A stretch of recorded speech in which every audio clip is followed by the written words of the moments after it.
pagi anak semua. Pagi Pak. Hari ini kita akan belajar tentang pengenalan teknik kedirgantaraan ya. Kemudian di sini ada mahasiswa baru dari hasil pertukaran pelajar. Mungkin kepada saudara saya persilakan untuk perkenalan di ruang kelas. Baik Pak.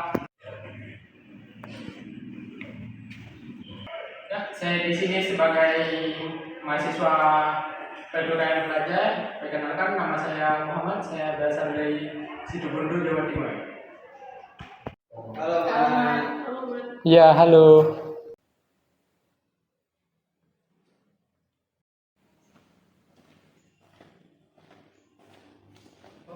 Itu yang boleh jawab.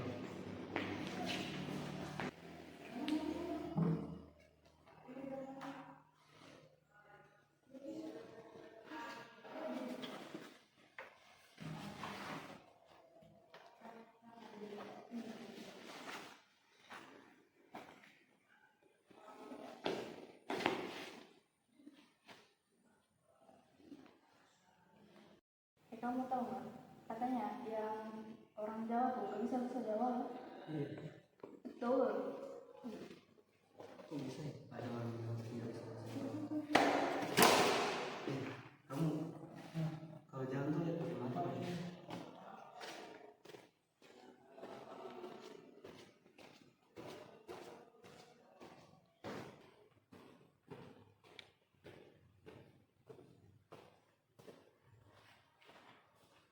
Jawa. Oi.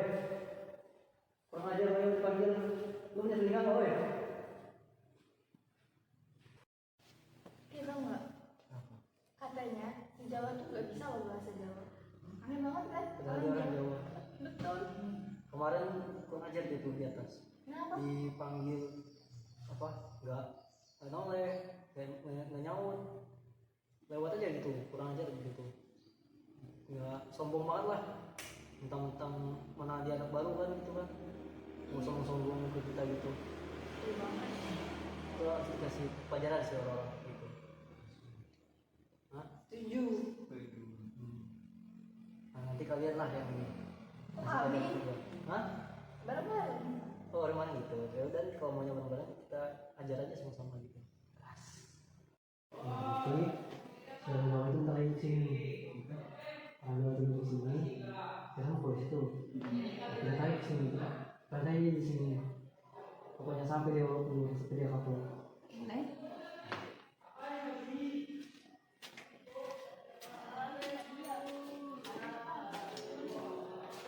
Mau kemana kamu? Mau ke kamar mandi. Hah? Mau ke kamar mandi. Lu kemarin pernah ajar ya? Hah? Ini panggil Jawa.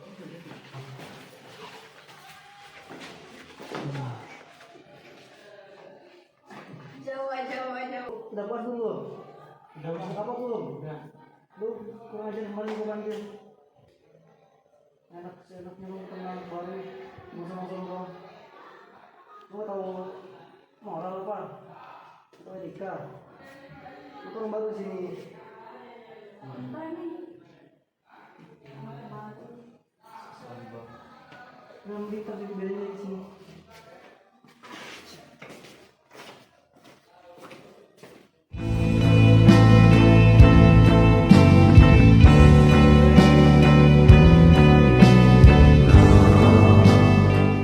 Baik teman-teman, setelah melihat video pendek yang kami buat tadi, di sini saya akan menceritakan tentang isi materi yang ada dalam video tersebut. Yang dimana di sini tuh ada manusia, pendidikan dan juga kebudayaan. Baiklah, yang pertama di sini saya akan menjelaskan tentang manusia. Seperti yang kita tahu, manusia merupakan makhluk ciptaan Tuhan yang memiliki akal, perasaan, kehendak dan juga kesadaran diri. Manusia juga dikenal sebagai makhluk sosial dan makhluk budaya karena manusia itu adalah makhluk individu. Setiap manusia itu unik, memiliki potensi dan kebebasan berpikir serta bertindak. Kemudian ada makhluk sosial. Manusia hidup dalam masyarakat, saling berinteraksi dan juga membutuhkan orang lain. Kemudian makhluk berbudaya. Manusia mampu menciptakan ataupun mewarisi dan mengembangkan kebudayaannya masing-masing. Dan manusia memiliki kemampuan untuk belajar, berkembang, dan menyesuaikan diri dengan lingkungannya. Inilah yang menjadi dasar pentingnya pendidikan dalam kehidupan manusia. Dan yang kedua itu ada pendidikan, yang dimana pendidikan adalah proses sadar dan terencana untuk mengembangkan potensi individu baik secara intelektual, moral, sosial maupun spiritual. Pendidikan juga bisa terjadi secara formal, yaitu di lembaga pendidikan seperti sekolah dan universitas. Ada juga non formal seperti kursus, pelatihan, dan komunitas belajar. Dan informal yang itu ada dalam kehidupan sehari-hari di lingkungan dan pengalaman pribadi. Fungsi utama pendidikannya adalah mengembangkan potensi manusia agar menjadi pribadi yang cerdas, bertanggung jawab, dan juga berakhlak mulia, serta mewariskan nilai dan budaya agar generasi selanjutnya ataupun generasi muda bisa memahami dan melestarikan warisan budaya bangsa. Kemudian ada kebudayaan. Kebudayaan adalah seluruh hasil dari cipta, rasa, dan karsa manusia dalam kehidupan masyarakat. Ini mencakup ada bahasa, seni, kepercayaan, dan agama, ilmu pengetahuan dan teknologi, ada istiadat dan nilai sosial, yang mana kebudayaan ini bersifat dinamis. Jadi seiring perkembangan zaman, kebudayaan itu bisa berubah dan juga memiliki unsur-unsur yang tetap dijaga sebagai identitas dari suatu kelompok di dalam manusia. Makanya dalam kebudayaan itu ada berbeda-beda dan juga ada identitasnya masing-masing, karena disitulah manusia itu menjaga identitas dari kelompok manusia tersebut. Dan juga keterkaitan dari ketiga hal tersebut adalah yang mana manusia itu sebagai objek yang ada dalam kebudayaan, dan juga manusia juga lah yang menciptakan dan mengembangkan kebudayaan sekaligus dipengaruhi juga oleh kebudayaan tersebut. Kemudian pendidikan adalah bagaimana manusia itu mentransmisikan nilai-nilai yang ada dalam dirinya melalui pendidikan, nilai, norma, dan pengetahuan yang diteruskan dari generasi ke generasi. Dan pendidikan juga lah yang membentuk manusia yang berbudaya. Dengan pendidikan, manusia bisa berpikir kritis, menghargai keberagaman, dan menjaga warisan budaya. Kemudian di sini juga saya akan memberikan penjelasan tentang pengetahuan. Apa sih itu pengetahuan? Pengetahuan adalah proses dari manusia mengenal dan memahami sesuatu yang berasal dari pengalaman, pengamatan, akal budi, intuisi, ataupun informasi yang diterima. Pengetahuan merupakan segala sesuatu yang diketahui manusia tentang fakta, konsep, atau teori yang diperoleh melalui berbagai cara. Yang dimana pengetahuan ini memiliki berbagai definisi lain, yaitu yang pertama, menurut Plato, pengetahuan adalah justified true belief, atau keyakinan yang benar dan memiliki dasar. Dalam filsafat, pengetahuan disebut juga epistemologi, yaitu studi tentang bagaimana manusia mengetahui sesuatu. Yang dimana pengetahuan ini memiliki berbagai ciri.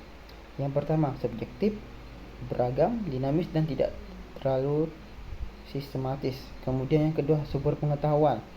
Pengetahuan ini memakai banyak sumber, yang mana ada dari pengalaman, dari akal, ada dari intuisi, ada dari wewenang, dan juga ada dari wahyu. Yang mana dalam pengetahuan ini ada juga jenis-jenisnya, yang dimana dalam jenis pengetahuan ini ada berbagai banyak, yaitu seperti pengetahuan sehari-hari, pengetahuan ilmiah, pengetahuan filsafat, pengetahuan agama, dan pengetahuan seni. Yang dimana dalam pengetahuan kita akan belajar tentang ilmu. Ilmu adalah pengetahuan yang disusun secara teratur, sistematis, logis, dan dapat diuji kebenarannya. Jadi ilmu itu adalah turunan dari pengetahuan yang dimana itu tuh sudah teruji dan sudah dilakukan pengujian melalui metode ilmiah. Yang dimana dalam ciri-ciri ilmu itu ada objektif, sistematis, verifikatif, empiris, dan kumulatif. Kemudian dalam ilmu itu dilakukan metode ilmiah, yang dimana dalam langkah-langkahnya itu kita akan melakukan observasi, perumusan masalah, hipotesis, eksperimen, analisis data, kesimpulan, dan publikasi dan verifikasi.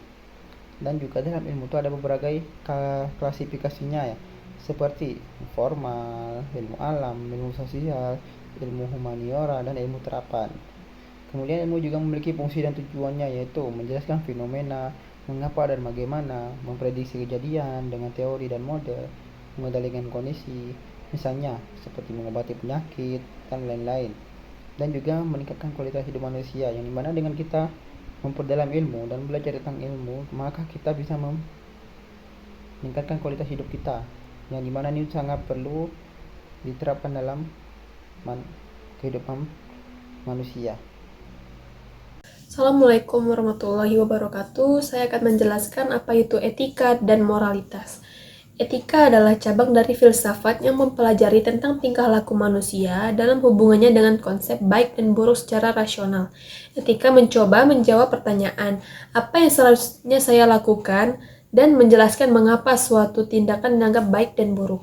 Etika tidak hanya menyangkut aturan-aturan, tetapi juga mempelajari alasan di balik aturan tersebut. Jadi, etika melatih kita untuk berpikir kritis tentang nilai-nilai yang kita anut. Selanjutnya adalah moralitas. Moralitas adalah aturan atau norma tidak tertulis dalam masyarakat yang mengatur tentang bagaimana seharusnya manusia bersikap dan bertingkah laku. Berdasarkan nilai-nilai yang berlaku secara sosial, budaya, dan seringkali agama, moral mencerminkan kebiasaan dan ajaran yang dianggap baik dalam suatu masyarakat tertentu.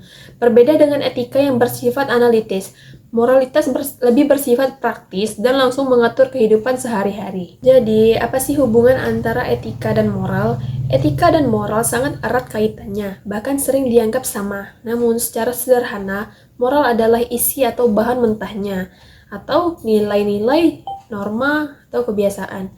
Nah, sedangkan etika adalah refleksi atau pikirannya, seperti penilaian, analisis, justifikasi terhadap moral tersebut. Sebagai contoh, pada moral yaitu berbohong itu salah. Nah, kalau dengan etika itu misalnya apakah selalu salah berbohong? Bagaimana jika untuk menyelamatkan seseorang? Seperti itu. Jadi, saya akan menjelaskan apa saja macam-macam etika. Yang pertama ada etika deskriptif. Etika ini tidak menilai, tetapi hanya menggambarkan nilai dan kebiasaan moral suatu masyarakat. Misalnya, menggambarkan tradisi masyarakat adat dalam menghormati leluhur. Yang kedua, ada etika normatif. Etika ini memberi penilaian dan merumuskan apa yang seharusnya dilakukan. Etika normatif mencakup prinsip-prinsip universal, seperti kejujuran, keadilan, tanggung jawab, dan penghormatan terhadap hak asasi manusia. Jenis-jenis etika dalam lingkupnya terbagi menjadi 3, yaitu yang pertama ada etika pribadi, yang kedua ada etika sosial, yang ketiga ada etika profesi. Etika pribadi menyangkut nilai-nilai yang dianut oleh individu seperti kejujuran, kerja keras, dan kesetiaan. Misalnya, seseorang menolak suap karena merasa bertentangan dengan hati nuraninya. Selanjutnya, etika sosial itu berkaitan dengan hubungan antar individu dalam masyarakat. Contohnya adalah menghargai perbedaan, menjaga kebersihan lingkungan, dan bersikap adil terhadap orang lain. Selanjutnya, etika profesi itu aturan dan prinsip moral yang harus diikuti dalam suatu bidang pekerjaan. Contohnya dokter, itu menjaga kerahasiaan pasien misalnya. Yang kedua ada guru. Guru itu bersikap adil dalam menilai murid. Yang ketiga ada jurnalis, itu menyampaikan berita tanpa manipulasi. Adapun nilai-nilai dasar yang dijunjung tinggi dalam etika dan moral yaitu yang pertama ada kejujuran. Kejujuran ini menyampaikan kebenaran apa adanya. Yang kedua, ada keadilan, yaitu memberikan hak sesuai dengan porsinya. Yang ketiga, ada tanggung jawab, yaitu siap menanggung akibat dari keputusan atau tindakan.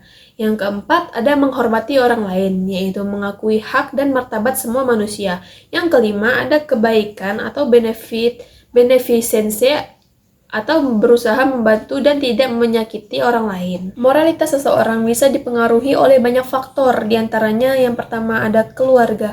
Pada keluarga, tempat pertama anak belajar nilai-nilai. Yang kedua ada pendidikan, itu membentuk cara berpikir kritis dan nilai hidup.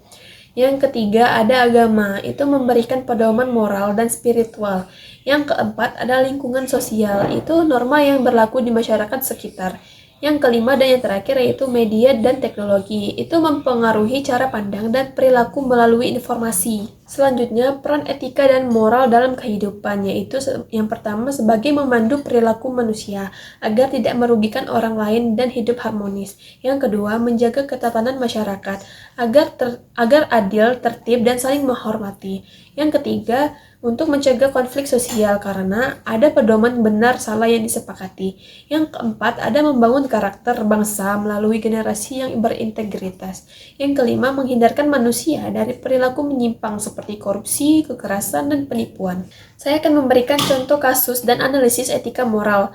Yang pertama, kasus misalnya kayak seorang siswa menemukan dompet berisi uang di jalanan. Selanjutnya ada moral seperti ia tahu bahwa mengambil barang orang lain adalah perbuatan yang salah. Selanjutnya pada etika, ia berpikir bahwa walau tidak ada yang melihat, Mengembalikan dompet adalah tindakan yang benar karena menunjukkan integritas dan empati. Jadi, kesimpulan yang dapat diambil dari etika dan moralitas ini yaitu adalah etika adalah ilmu tentang baik buruk secara rasional, moralitas adalah norma dan kebiasaan baik buruk yang berlaku dalam masyarakat. Keduanya menjadi landasan penting dalam membentuk perilaku manusia yang bertanggung jawab dan bermartabat. Dalam kehidupan nyata, kita memerlukan moral untuk bertindak dan etika untuk berpikir sebelum bertindak. Saya akan menjelaskan apa itu aksiologi. Aksiologi adalah cabang filsafat yang mempelajari nilai dan manfaat dari ilmu pengetahuan serta bagaimana ilmu itu digunakan dalam kehidupan manusia. Kata aksios dalam bahasa Yunani artinya nilai, jadi aksiologi adalah studi tentang nilai-nilai kebaikan, keindahan, dan kegunaan. Ruang lingkup aksiologi ada dua, yaitu etika dan estetika. Etika adalah cabang aksiologi yang membahas benar salah dalam tindakan manusia. Selanjutnya, estetika. Estetika itu cabang aksiologi yang membahas keindahan dan seni. Peran aksiologi dalam ilmu yaitu aksiologi bertanya, untuk apa ilmu digunakan? Apakah ilmu tersebut membawa manfaat atau justru membahayakan? Apakah penggunaan sesuai dengan nilai moral, sosial, dan kemanusiaan? Saya akan memberikan contoh aksiologi dalam kehidupan. Yang pertama ada pada ilmu nuklir. Bisa untuk energi bersih atau positif, bisa juga untuk senjata atau negatif. Yang kedua bisa untuk teknologi internet. Bisa menyebarkan ilmu, tapi juga bisa menyebarkan hoax. Yang ketiga, ilmu bioteknologi, yaitu bisa menyembuhkan penyakit, tapi juga bisa dimanipulasi untuk kepentingan industri berbahaya. Aksiologi menjadi penjaga moral agar ilmu tidak disalahgunakan dan senantiasa memihak pada kebaikan, keadilan, dan kemanusiaan. Selanjutnya, pada hubungan pengetahuan, ilmu, dan aksiologi, ketiganya saling berhubungan dan saling melengkapi, yaitu pengetahuan itu sebagai dasar, ilmu adalah bentuk terstruktur dari pengetahuan. Yang ketiga, aksiologi adalah penilaian etis dan manfaat dari ilmu. Sebagai contoh hubungannya yaitu kita tahu air bisa mengantarkan listrik, itu sebagai pengetahuan. Yang kedua, kita meneliti secara ilmiah tentang reaksi listrik dalam air, ini sebagai ilmu. Yang ketiga, kita menggunakan listrik dengan aman dan tidak merugikan orang lain, ini sebagai aksiologi. Tantangan dalam dunia ilmu dan aksiologi yaitu yang pertama ada penyalahgunaan ilmu, itu untuk tujuan jahat atau egois seperti senjata dan juga memanipulasi data. Yang kedua, ilmu tanpa nilai, itu bisa mendorong eksploitasi manusia dan alam. Yang ketiga, ada kurangnya kesadaran etis, yaitu dalam pengembangan teknologi modern. Yang keempat, ketimpangan akses terhadap ilmu yang membuat kesenjangan global. Jadi, sebagai kesimpulan, aksiologi adalah pemikiran filsafat tentang nilai, guna, dan moral dari ilmu. Ilmu yang maju tanpa dituntun oleh nilai moral dan kemanusiaan dapat berbalik menjadi ancaman. Karena itu, etika dan aksiologi adalah fondasi paling dalam pengembangan ilmu pengetahuan agar memberi manfaat nyata dan bermakna bagi kehidupan manusia.